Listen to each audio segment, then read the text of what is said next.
خوشخبری دے انہیں جو ایمان لائے اور اچھے کام کیے، ان کے لیے باغ جن کے نیچے نہریں رواں، جب انہیں ان باغوں سے کوئی پھل کھانے کو دیا جائے گا صورت دیکھ کر کہیں گے یہ تو وہی رزق ہے جو ہمیں پہلے ملا تھا، اور وہ صورت میں ملتا جلتا انہیں دیا گیا، اور ان کے لیے ان باغوں میں ستھری بیویاں ہیں اور وہ ان میں ہمیشہ رہیں گے۔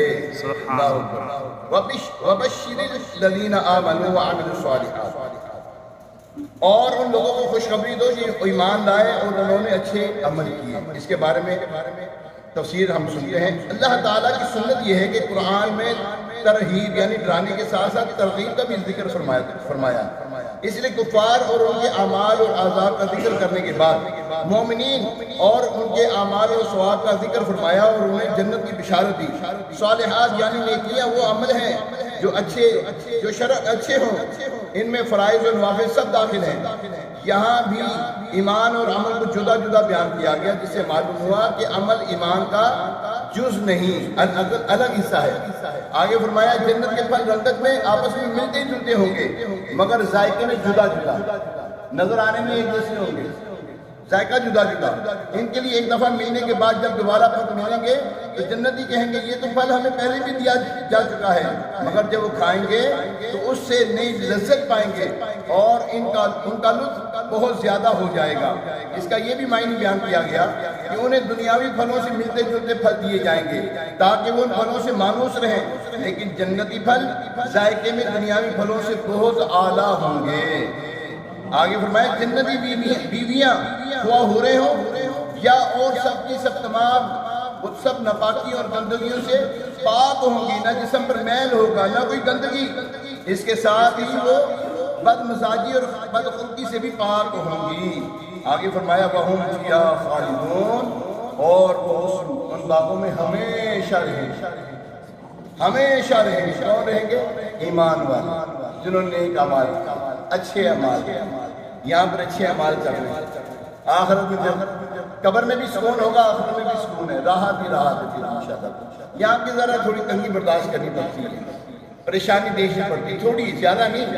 دنیا کتنے دن کی ہے؟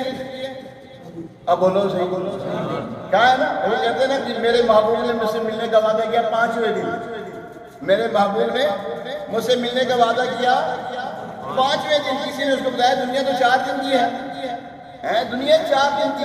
اچھا 4 دن کی دنیا میں پریشان ہو جاتے ہیں، نیکیاں ہم سے ہو نہیں پاتی، تھکاوٹ ہمیں بہت زیادہ ہو جاتی ہے۔ اچھا اللہ والے جو ہوتے ہیں نا ان کو تھکاوٹ نہیں ہوتی۔ اچھا وہ کھاتے کم ہیں اور عمال زیادہ کرتے ہیں۔ ہمارا حال کیا ہے؟ کتنے ٹائم پہ کھاتے ہیں؟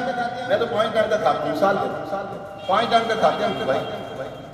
حالانکہ نبی پاک علیہ السلام صبح و شام کا کھانا یعنی کہ ناشتہ، یا روزہ رکھا تو سحری کی تو افطاری کیا۔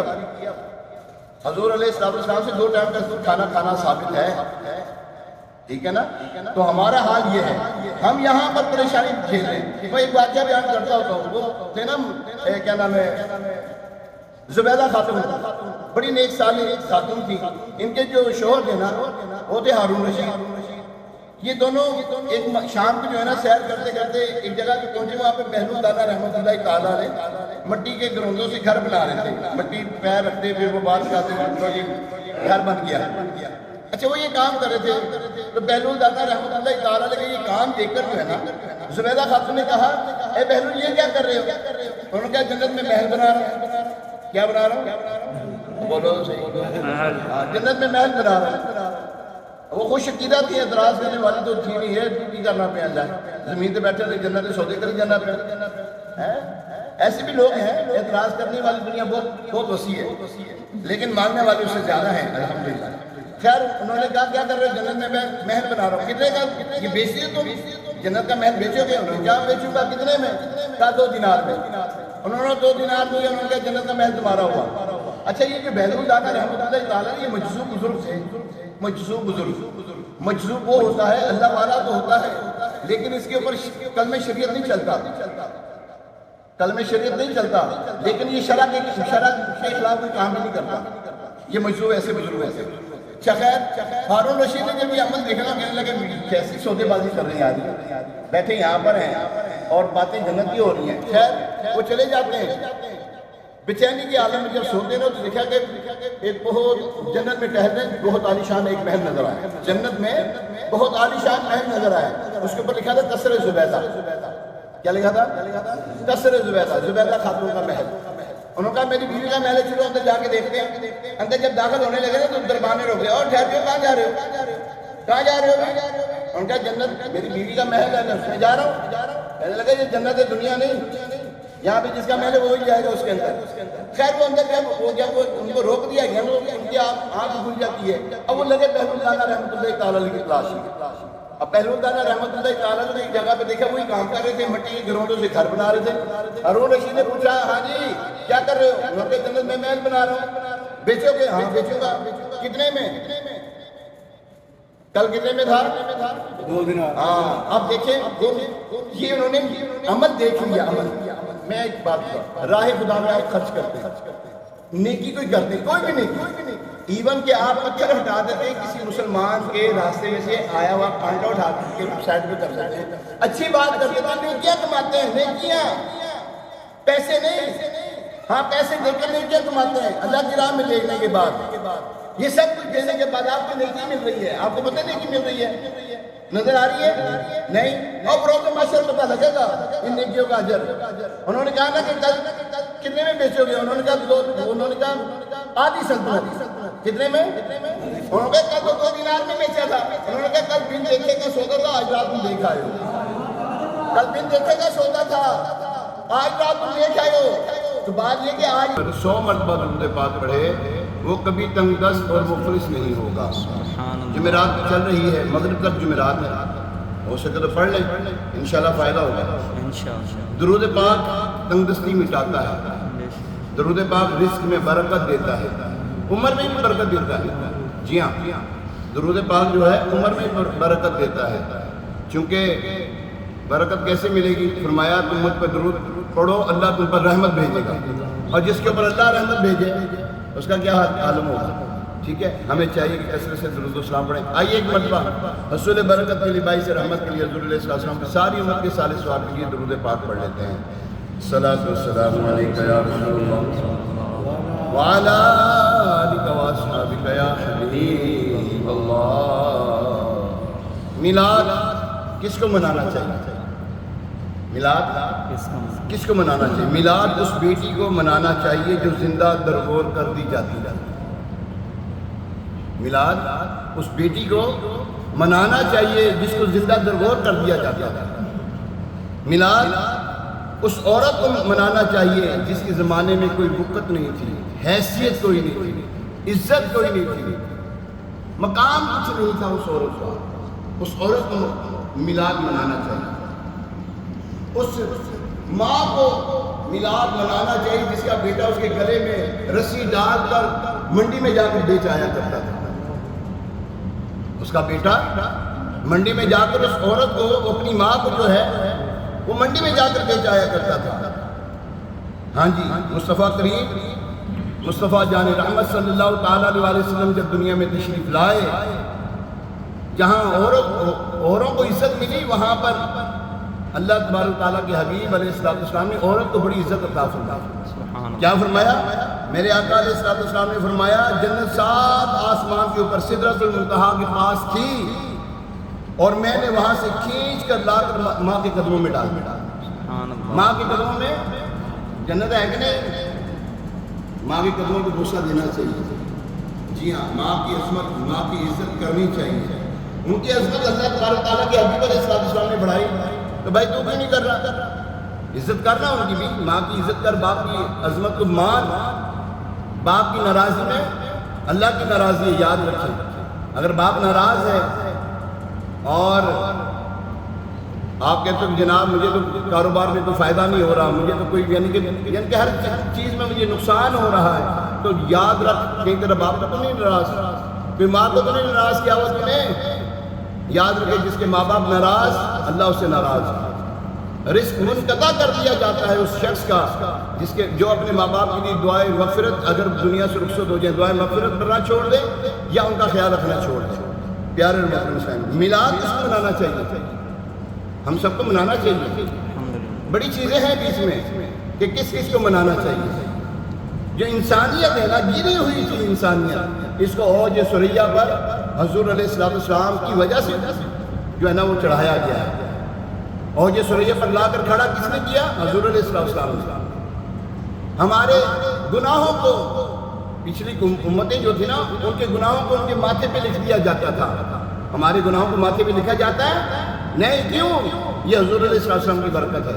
ہم پر یکمشت عذاب نہیں آ رہا، کیوں نہیں آ رہا؟ یہ حضور علیہ السلام کی بدولت ہے، یہ ان کی برکت سے ہے۔ تو ہم ہر ایک اس شخص کو میلاد منانا چاہیے جو ان کو کلمہ پڑھنے والا ہے، ان کا بولے تو صحیح، کلمہ پڑھنے والا، اس کو میلاد منانا چاہیے۔ یہ نہ سوال کرے کہ کہاں لکھا ہے کہاں نہیں لکھا، کیسے ہے کیسے نہیں ہے۔ بھائی جیسے تو منا سکتے ہیں منا لے۔ ہم جس نے میلاد منانا ہوتا ہے نا، منانا ہوتا ہے، وہ ہیلے بہانے نہیں کرتا۔ جس نے میلاد کو منانا تو وہ ہیلے بہانے نہیں کرتا۔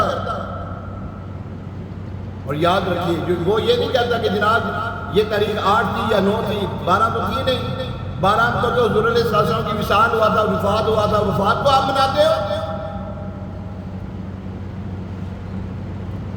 حضور علیہ السلام کی میلاد مناتے ہیں، اور اس کا طریقہ یہ ہوتا ہے کہ میلاد میں کیا کرتے ہیں؟ میلاد میں کیا کرتے ہیں؟ میرے میلاد میں کیا کرتے ہیں؟ اب بولے تو صحیح آ لگتا آپ کرتے ہی نہیں، تو آپ کو پتہ ہی نہیں کرنا ہوتا کیا اس میں، پتہ ہے نا؟ ہاں، شان بیان کرتے ہیں۔ حضور علیہ السلام کی شان کو بیان کیا جاتا ہے، اور حضور علیہ السلام کی شان کو بیان کرنے والے اہل ایمان ہی تو ہیں، ایمان والے ہیں جو ان کی شان کو بیان کرتے ہیں۔ یہ غریب کو میلاد منانا چاہیے، باپ کو میلاد منانا چاہیے، بیٹے کو میلاد منانا چاہیے، ہر ایک فرد کو میلاد جو ہے حضور علیہ السلام کا، اس کی خوشی کرنی چاہیے۔ سوچے تو صحیح، ہم کیا تھے؟ آج جو عیب کسی پر نہیں کھلنے دیتے، حضور علیہ السلام کی وجہ سے ہے نا۔ اے محبوب، جب تک کہ تم ان میں موجود ہو ہم عذاب نہ بھیجیں گے۔ یہ قرآن میں اللہ تبارک تعالیٰ نے فرمایا ہوا ہے، جب تک کہ تم موجود ہو ہم عذاب نہیں بھیجیں گے تمہاری قوم پر۔ ایسا عذاب جو پچھلی قوموں میں ہوا کرتا تھا، زلزلے آ جانا، ایک دم زلزلوں سے سب ختم ہو جانا، آسمان کی پہنائیوں میں لے جایا جاتا تھا، زمین کو پٹک دیا جاتا تھا، اونگے منہ کر دیا جاتا تھا، سب کے سب کسی میٹ ہو جاتے تھے۔ ایسا ہوتا ہے ہمارے ساتھ؟ نہیں، یہ حضور علیہ السلام کی برکت سے ہو رہا ہے۔ آج جو عیب کسی پر نہیں کھلنے دیتے، کب وہ چاہیں گے کہ حشر میں میری رسوائی ہو؟ یاد رکھیں، غریب کو جو ہے نا، غریب کو، ہاں امیر تو امیر، غریب کو میلاد منانا چاہیے۔ کہ فرمایا کہ غریب جو ہے امیروں سے 500 سال پہلے جنت میں داخل ہوں گے، 500 سال پہلے۔ اور وہ غریب جو اپنے آپ کو غریب سمجھتا ہے، ہم تو غریب نہیں بھائی، میں بڑا امیر و کبیر ہوں، شہد و سرا کا سیر ہوں، در مصطفیٰ کا فقیر ہوں، میرا رفت پہ مقام ہے، میں تو غریب نہیں ہوں الحمدللہ۔ غریب کون ہے؟ جس کے پاس نیکیاں نہیں۔ غریب کون؟ بولو صحیح۔ اور جس کے پاس نیکیاں نہیں وہ غریب ہے۔ پیسے کا غریب غریب تھوڑی ہوتا۔ حضور علیہ السلام نے ارشاد فرمایا، اے میرے صحابہ، جانتے ہو مفلس کون ہے؟ عرض کی یا رسول اللہ صلی اللہ علیہ وسلم، جس کے پاس درہم و دینار نہ ہو، پیسے نہ ہو۔ فرمایا نہیں، میری امت کا غریب وہ ہے بروز محشر بہت بڑی نیکیاں، بہت زیادہ نیکیاں لے کر آئے، پہاڑوں جتنی نیکیاں لے کر آئے، مگر ساتھ اس نے کسی کا حق دبایا ہو، کسی کو مارا ہو، کسی کو گالی دی ہو، کسی کی چغلی کھائی ہو، کسی کی غیبت کی ہو، اور کسی کو تھپڑ مارا ہو، تو وہ اپنا حق لینے آئے، یہاں تک کہ سب حق دیا اس کی نیکیاں ختم ہو جائے۔ ابھی بھی لینے والے باقی موجود ہیں، اب وہ اس کے گناہ اس کے سر پہ ڈال دیے جائیں گے۔ فرمائے یہ میری امت کا غریب ہے، میری امت کا غریب یہ شخص ہے۔ تو میلاد منانا چاہیے کہ نہیں؟ ہاں بولو ادھر کرو ذرا، ان کو بتائیں، ان کو بھی دکھائیں، میلاد منانا چاہیے کہ نہیں؟ منائیں گے، شریعت کے دائرے میں رہ کے منائیں۔ کیا کہا ہے؟ شریعت کے دائرے میں رہ کر بجلی اپنی خرچ کریں، چوری کی بجلی نہ کرنا۔ ہاں، چوری کی بجلی نہیں کرنا، ٹنڈے نہیں ڈالنے، حق نہیں کسی کا غصب کرنا، رستہ نہ روکیں کسی کا۔ میلاد منائیں، ایسے منائیں، بڑے بڑے ڈیک لگا کر اپنے مسلمان بھائی کو تنگ نہ کریں۔ نہ جانے اندر کوئی مریض لیٹا ہوا ہو، گولی کھا کے سویا ہو بیچارہ، تم نے اتنا بڑا ڈیک لگا دیا اور بیچارہ بس اس کی نیند ختم ہو گئی، اور وہ ساری رات بیچارہ درد میں کہراتا رہے۔ تو ایسے میلاد نہ منائے کہ کسی کو تکلیف ہو، میلاد وہ منائے جس سے دوسروں کو راحت ہو، سکون ملے۔ منائیں گے انشاءاللہ انشاءاللہ میلاد منائیں گے، اور منائیں گے جس طرح دعوت اسلامی کہتی ہے، جس طرح دعوت اسلامی سے اس طرح میلاد منائیں گے انشاءاللہ روزانہ انشاءاللہ۔ کل سے آج رات کو بھی ہوگا، آج رات سے کل رات سے 12 مدنی مذاکرے، 13 مدنی مذاکرے، 13 مدنی مذاکرے 9:30 بجے مدنی مذاکرہ شروع ہو جائے کرے گا۔ آپ ضرور یہ مدنی مذاکرہ دیکھیں۔ میلاد کن کو منانا چاہیے میٹھے شروع فرمائیں گے انشاءاللہ، بتائیں گے کیسے منانا چاہیے وہ بھی ارشاد فرمائیں گے۔ اللہ تبارک و تعالیٰ عمل کی توفیق عطا فرمائے، آمین بجاہ نبی الامین علیہ الصلوۃ والتسلیم۔